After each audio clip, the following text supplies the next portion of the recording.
اهلا بيكم. النهارده احنا هنجيب فيديو من بره، يعني مش فيديو هنقول فيه منتجاتنا، لكن هنقول ان المنتج اللي حضرتك هتشوفه جوه الفيديو دون هو منتج مشابه لمنتجنا.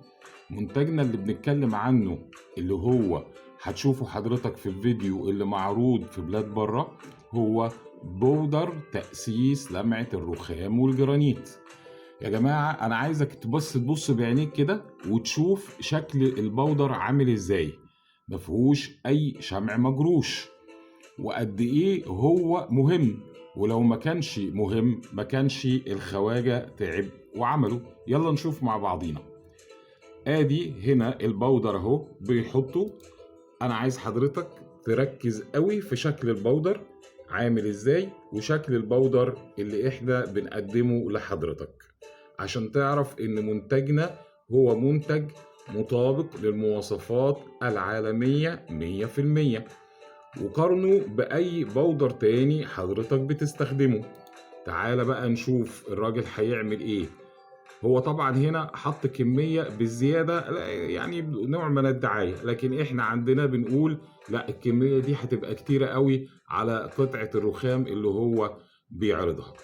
وهيديها شوية مية صغيرين جدا، وبعد كده بيبتدي يشتغل على قطعة الرخام ويبتدي يلمعها. تمام؟ الموضوع ما هواش صعب ولا بياخد وقت ولا بياخد مجهود. حضرتك ممكن تعمله بإيدك يدوي، ممكن تعمله بالصاروخ واللبادة، ممكن تعمله بالمكنة السنجل. طيب في الآخر إيه النتيجة اللي هتحصل معانا؟ هنجري شوية بالفيديو عشان نشوف الدنيا هتمشي معانا إزاي.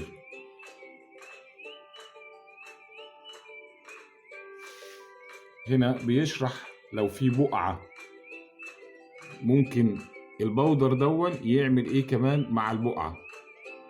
ادي جزء تاني بيشتغل فيه البودر، نفس الكونسبت نفس الطريقة، حط شوية بودر، حط عليهم المية، وبرضو اشتغل بنفس الطريقة عشان يشيل البقعة.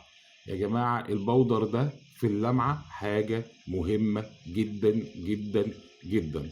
رجاء ان انتوا تتواصلوا معنا لمزيد من المعلومات. دمتم بخير والسلام عليكم ورحمة الله.